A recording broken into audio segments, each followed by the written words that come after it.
Sorprendentemente, la saga de Craig no terminó en el último relato en el que hacía de director de juego. Y digo sorprendentemente porque lo más normal habría sido que el resto de los jugadores no volviesen a hablar con él en su vida, y mucho menos volver a jugar. Pero no fue así, y una de las cosas positivas que nos traen es un nuevo relato. Tras el anticlimático final de la campaña de Exalted, Craig se preguntaba qué sistema de TTRPG iba a utilizar a continuación. Muchos sistemas estaban sobre la mesa y los caprichos de Craig eran difíciles de seguir. Él sabía qué ambientación quería, porque era una ambientación creada por sí mismo. El problema era encontrar un sistema que fuera perfecto. En un momento dado, incluso intentó modificar el sistema de ánima para adaptarlo a sus necesidades. Le recomendé encarecidamente que no lo hiciera, ya que modificar un sistema suele acabar en completo desastre. Al final nos decidimos por Pathfinder, ya que todos estábamos interesados en probarlo y nos pareció lo suficientemente dinámico como para satisfacer los criterios de Craig. Pasamos lista. A esta campaña se apuntaron exactamente las mismas personas que a la anterior. Craig tomó la posición de glorioso director de juego, mientras que Jacob, Jake y yo nos unimos como jugadores. Un poco más adelante en la historia, Mike se unió una vez más. En cuanto a los personajes... espera, creo que es más fácil describir el escenario antes de llegar a los personajes. Confía en mí, tendrá sentido. La premisa del escenario era genial, no voy a mentir. Era un escenario subterráneo en el que la superficie había sido convertida en un páramo infernal por unos dioses demoníacos. Los supervivientes fueron evacuados a una gigantesca metrópoli subterránea llamada Jameya Iri. En la profunda oscuridad, la gente empezó a explorar las vastas cavernas en busca de recursos. Encontraron ciertos cristales de luz condensada que actuaban como fuente de energía, creando una sociedad steampunk de baja fantasía. Una cierta etnia de humanos, que se hacían llamar Ledian, habían construido Jameya Iri y rápidamente formaron una jerarquía autocrática y fascistoide, situándose ellos en lo más alto y las gentes inferiores en lo más bajo. Entre estos últimos se encontraban los malditos elfos de las rocas o elfos grises, que realizaban trabajos serviles como esclavos. Craig nos dijo que nuestro grupo estaría formado por exploradores, diplomáticos y aventureros de Jameya Iri.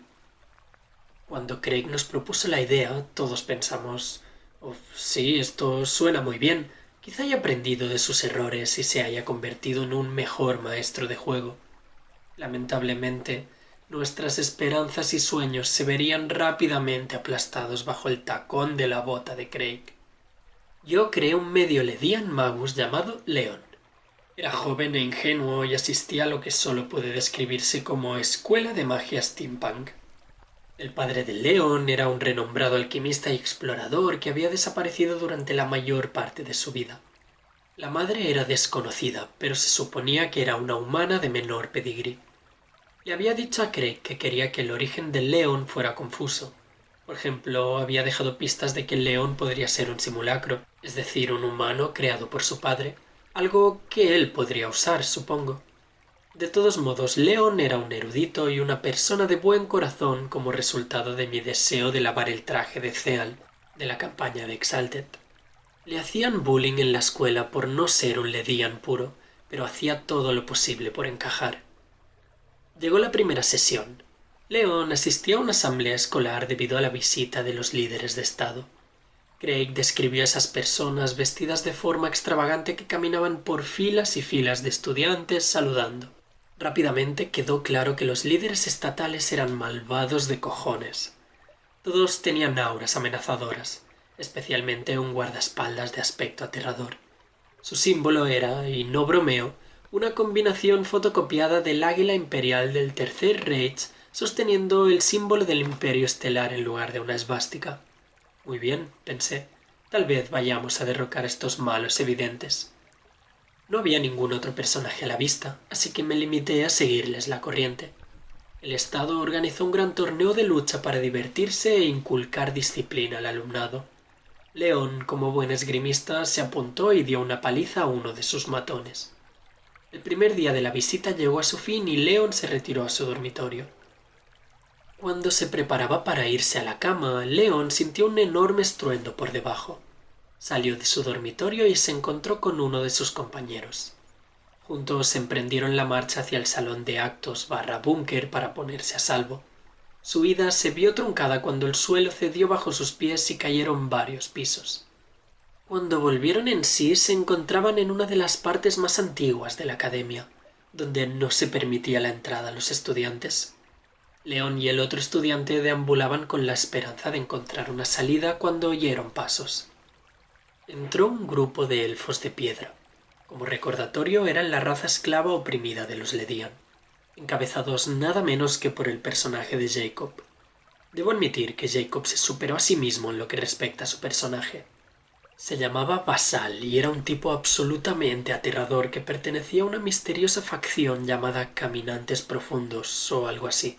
Esta facción era un grupo independiente de exploradores, navegantes y guías que se adherían a un estricto código de conducta y asumían la sagrada tarea de ayudar a los exploradores a adentrarse en los profundos horrores bajo Jameya Iri. Mecánicamente, Basal era un brujo, y vaya si lo hacía bien. Siempre llevaba una inquietante máscara de garrota y un abrigo. Su familiar era un desagradable demonio de las sombras que creaba siluetas contra cualquier telón de fondo por el que pasara. He dicho que Basal daba miedo, y eso se debe a la interpretación de Jacob. Tenía una confianza y un estoicismo absolutos combinados con vetas de locura. Cualquier cosa que Craig nos lanzara en forma de horror palidecía con comparación con el personaje de Jacob. Glorioso. En fin, volvamos a León.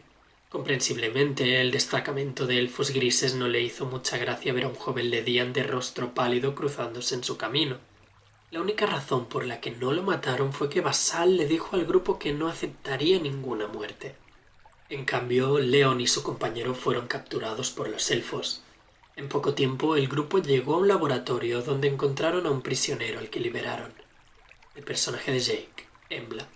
Era una elfa gris particularmente grande que había sido sometida a un tratamiento experimental por sus captores. En todo su cuerpo había marcas plateadas que ella usaba para crear hazañas sobrenaturales. Mecánicamente era un monje. Muy bien, el destino del grupo era liberar al MacGuffin de Craig para la campaña. Sí, lo adivinaste, era una mujer que describió con gran detalle. Su nombre era Chechil y poseía una afinidad extremadamente rara con los cristales de luz utilizados para alimentar la magia y la ciencia. León se alegró de ver a otra Ledian, pero Chechil no tardó en dejar claro que le importaba muy poco la escoria imperialista. Vale. Después de rescatar a Chechil, el grupo empezó a escapar de la academia por las vías subterráneas. Una nave de escape se estrelló y el grupo se puso en camino para reunirse con los rebeldes que merodeaban por los túneles. Mike se unió más tarde como un bárbaro elfo gris llamado Gris. Tenía los pelos de punta y complejo de Edipo. En realidad no hay mucho más que decir sobre él. Como te habrás dado cuenta, León era un hombre raro. El grupo de alguna manera favoreció a su compañero estudiante, pero a él le trataron de forma pésima. Os relataré algunas secciones más memorables de la campaña en cierto orden cronológico. Al explorar las profundidades de las cavernas, León se había estresado en un momento en el que Basal había quedado inconsciente. Lo dejó tirado en la oscuridad y huyó hacia el campamento. Los demás dijeron que estaría bien, ya que su familiar seguramente cuidaría de él. No, eso no ocurrió. En lugar de eso, Craig pensó que este momento debía descontrolarse y hacer que todo el mundo se sintiera incómodo. Verás, una parte del código que Basal seguía era que estaba absolutamente prohibido dejar a nadie atrás en los túneles. Romper ese código, incluso si no tenías ni idea de ello, daría lugar a lo que llamaban una exacción, que es esencialmente un tribunal improvisado. Jacob no tenía ni idea de eso y la siguiente sesión trató de un PvP forzado entre León y Basal. No se trataba de un duelo honorable ni nada parecido, sino de una tortuosa experiencia en la que Basal lanzaba todo tipo de hechizos a León hasta que éste se rendía. El personaje de Jake no pudo hacer nada para interferir en el horrible suplicio y no dijo prácticamente nada durante toda la sesión. Jacob siguió intentando que León no sufriera mucho, ya que no era más que un niño, pero Craig no quiso. A veces incluso decía: «Tu personaje hace esto porque, de lo contrario, sus compañeros le matarían por saltarse las normas». Genial, pensaron todos, y siguieron con la parodia que nadie pidió. Finalmente, todo terminó con Leon humillándose ante Basal, básicamente arrastrándose en su propia sangre y suciedad para pedir perdón. Más tarde, el grupo entró en un extraño mundo de bolsillo en el que reinaba un rey hechicero loco.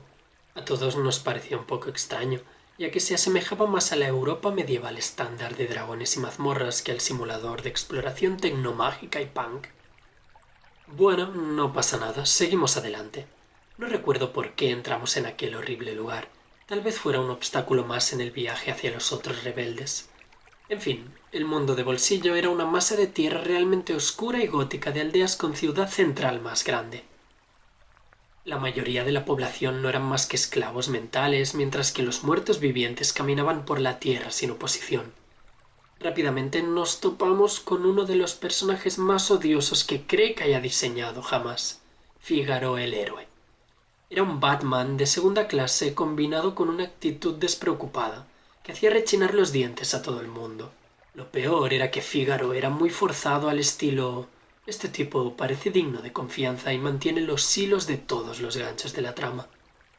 Nos lo vamos a tener que comer, pensamos todos, y nos quedamos con el superhéroe idiota. Fígaro era de uno de los pocos pueblos libres que quedaban y se encargaba de librar al mundo del tiránico rey hechicero, matando poco a poco a sus tenientes no muertos. Como imaginarás, nos vimos envueltos en esta estratagema sin poder evitarlo. Nos enviaron a emboscar una caravana de suministros que transportaba esclavos desde la ciudad central a alguna mina infernal o algo así. Como jugadores listos que éramos, nos acercamos sigilosamente a la caravana mientras aún cargaba las pobres almas, con la esperanza de asaltarlos por sorpresa.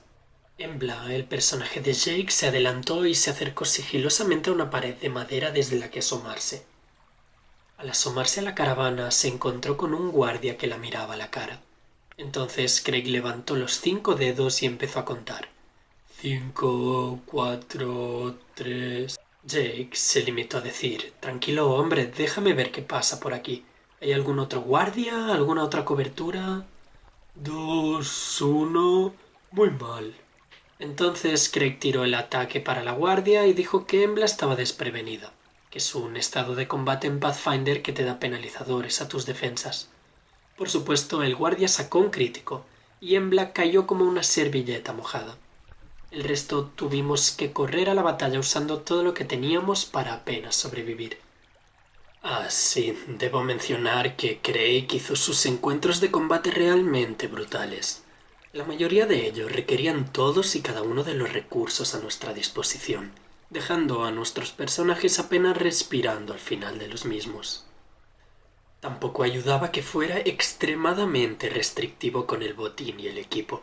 Expresamos esta preocupación a Craig en numerosas ocasiones y él mostró su enorme gratitud otorgando a Embla una armadura de cota de malla. El problema era que Embla era monje y no ganaba nada llevando armadura. También debo mencionar que el problema de la agencia de personajes regresó con fuerza en esta campaña. Si te acuerdas de su campaña de Exalted, sabrás que a Craig le gustaba cambiar los personajes para crear trama. Leon era un magus básico y yo lo quería así. Craig pensó que no era lo suficientemente guay y lo convirtió en un magus de cuchilla negra, que es una variación de la clase básica con algunas modificaciones para poder blandir una espada especial. No ayudó el hecho de que la cuchilla negra fuera un sádico demonio de la muerte que quería llevar a Leon al genocidio y al asesinato. Eso es lo que me pasa por intentar gustar a los demás.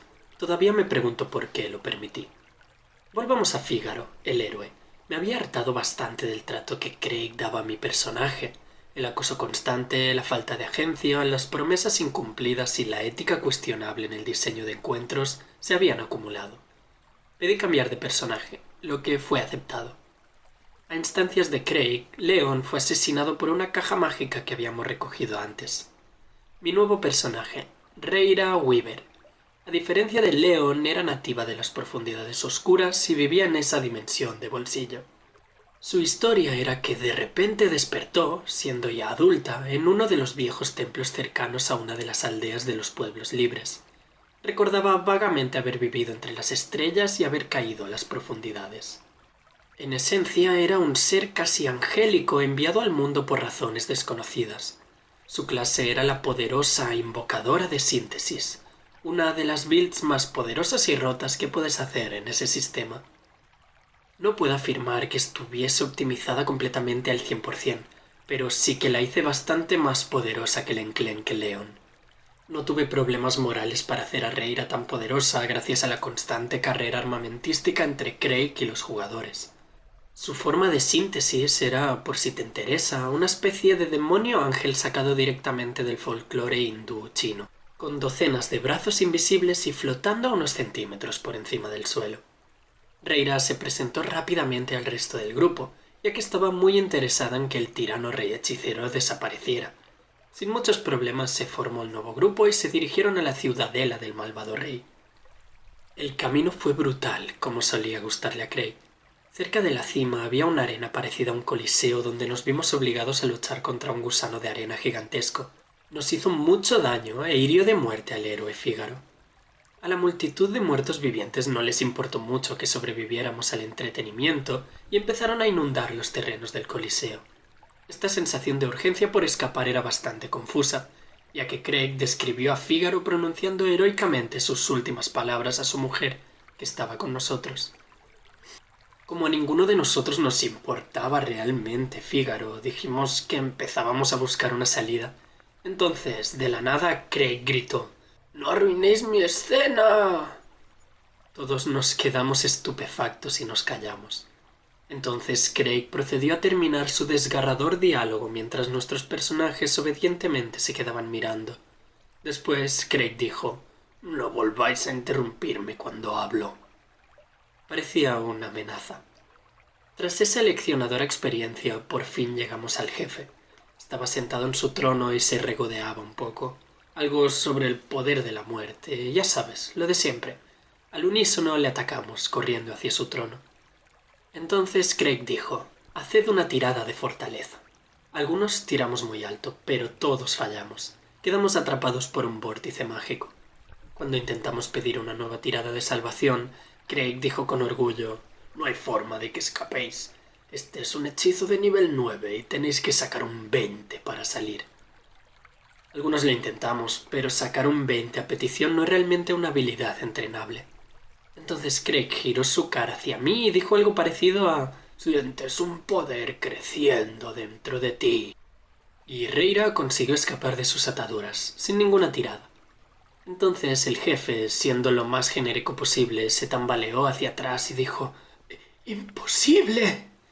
Craig describió entonces cómo Reyra corría hacia él con la espada en alto. Parecía infantilmente encantado mientras ponía música épica y preguntaba: «¿Ahora cómo acaba Reyra con él?». Miré alrededor de la mesa. Mis compañeros tenían una mezcla de disgusto y confusión en sus rostros. Comprensible, ya que la esperada confrontación con nuestro enemigo se había reducido a una cinemática. Craig, por otro lado, parecía que acababa de presenciar la cosa más alucinante jamás hecha. Me sentí bastante incómodo y no podía compartir su entusiasmo, así que me limité a decir que mi personaje apuñalaba al enemigo. Y lo maté. ¡Viva! Después de ese anticlímax, continuamos nuestra búsqueda sin sentido hacia la base rebelde. En realidad, parecía que nos alejábamos de ella a medida que avanzaba la sesión, en lugar de acercarnos. Mike cambió al bárbaro Grey por un inquisidor fugitivo llamado Michael. Esta nueva incorporación estaba constantemente malhumorada y no aportaba mucho a la dinámica del grupo. Ahora llegamos al gran diseño de Craig, una enorme pirámide construida por una misteriosa protorraza. No tengo ni idea de cómo llegamos a ella. Simplemente apareció y, por supuesto, tuvimos que explorarla. Pero justo antes de entrar en esa enorme estructura, que Craig llamó mazmorra épica, el juego se vino abajo.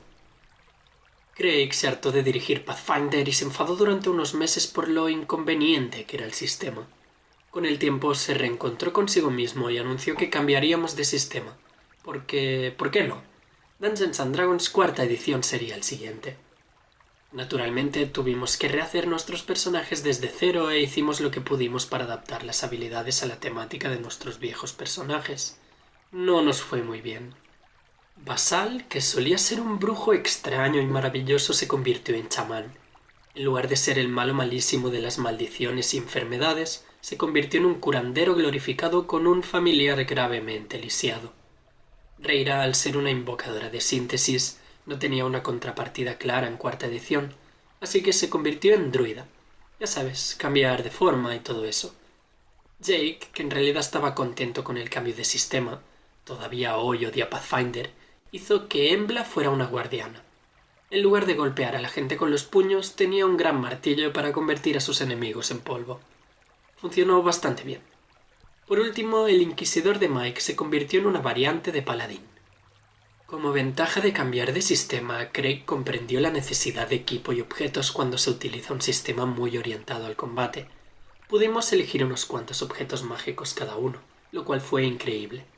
Por desgracia, esos objetos iniciales eran todo lo que íbamos a conseguir. En fin, volvamos a la pirámide esa tan original. Todo era una enorme trampa mortal tecnomágica llena de trampas de mierda e intentos fallidos de horror ambiental. No puedo recordar todo lo que ocurrió allí a lo largo de varias sesiones, pero mencionaré algunas cosas. Embla llevaba un carro con cosas que arrastraba detrás del grupo. Estaba lleno de recursos, comida y algo de equipo necesario para sobrevivir a las profundidades. Cuando entramos en la pirámide nos encontramos con un ascensor que nos llevó a la entrada propiamente dicha. Rápidamente, la entrada se derrumbó al producirse un corto de energía en los antiguos sistemas, sellándonos en el interior. Jake dijo que Embla había sacado una lámpara incandescente del carro para ayudarnos con la oscuridad. Craig se limitó a decir: no metiste el carro en el ascensor. Jake, sorprendido, preguntó por qué iba a hacer eso, si toda la comida y todas las cosas estaban ahí. Craig se molestó bastante al ser interrogado por Jake y dijo: no, lo dejaste todo. Sería estúpido llevarlo. Y eso fue todo lo que pudimos discutirle. Cualquier otro intento de justificar por qué habríamos llevado el carro fue negado. Claro, parece totalmente estúpido llevar todos tus recursos a una mazmorra épica. Lo normal es tirarlos todos. Tras unas cuantas sesiones entramos a una habitación completamente a oscuras. Nos pidió que tiráramos sigilo y todos lo hicimos bastante bien. Nos dijo que habíamos oído una especie de chirrido procedente de un lugar desconocido. Nos preguntó, con una sonrisa malvada en la cara, qué hicieron entonces nuestros personajes. Yo dije que Reira dio un paso hacia adelante y levantó la cabeza para intentar oír de dónde procedía el sonido, con la esperanza de obtener una tirada de percepción. Craig tiró un dado y preguntó: ¿cuál es tu armadura de clase? ¿18? No es suficiente, dijo Craig con una sonrisa de oreja a oreja. Luego pasó a describir cómo Reira era agarrada por una cosa viscosa con tentáculos que tiraba violentamente de ella hacia la oscuridad y la alejaba del grupo. Pedí que me salvaran para librarme de aquel engendro tan desagradable, pero Craig me interrumpió y dijo que nadie podía ayudarme. El resto del grupo navegó por la oscuridad gracias a los gritos confusos de Reira, lo que les llevó unos 5 minutos. Al final la encontraron colgada boca abajo en el techo de una amplia habitación iluminada con fuegos. Craig dibujó una cuadrícula de batalla y colocó la ficha de Reira justo en medio de la mierda más absoluta. Estaba rodeada por, y no bromeo, un montón de pequeños simios demoníacos que intentaban alcanzarla. Alrededor de las cosas simio había un anillo de fuego y humos nocivos, y después una maldita zanja de tierra. El resto del grupo estaba lejos, muy lejos de ella. Comienza el combate. Ella se cae y es inmediatamente derribada por los humos nocivos y las cosas simio. Otra de las clásicas batallas de mierda de Craig tuvo lugar y usamos todos nuestros recursos hasta el límite. Aquellos de vosotros que hayáis jugado cuarta edición sabéis que el combate se trata como una progresión constante de encuentros cada vez más difíciles a lo largo de un día de aventuras. A Craig no le importaba mucho eso y se contentaba con lanzarnos una batalla masiva cada día de aventura. Los lectores más avispados se darán cuenta que Second Wind, una forma de recuperar vida, no favorece realmente este tipo de diseños. Más tarde llegó el épico enfrentamiento final con los demoníacos habitantes de la pirámide. Craig lo había preparado durante mucho tiempo. Entramos por una puerta gigantesca a una enorme sala esférica donde la gravedad te permitía caminar por todas las paredes. Había unos nudos de carne palpitante, como corazones, repartidos por todas partes. Enseguida nos dimos cuenta de que Craig pretendía replicar una cuadrícula de batalla tridimensional construida por diseñadores mucho más hábiles que él. Craig se pasó como una hora intentando dibujar a tientas ese complicado mapa tridimensional en una superficie bidimensional. Teníamos una gran alfombrilla de pizarra que usábamos para este tipo de cosas. Intentamos ayudarle a simplificar el mapa, pero no aceptó ningún tipo de ayuda. Dibujó flechas por todas partes para representar diferencias de altura y caminos interconectados. Todo aquello era una auténtica blasfemia.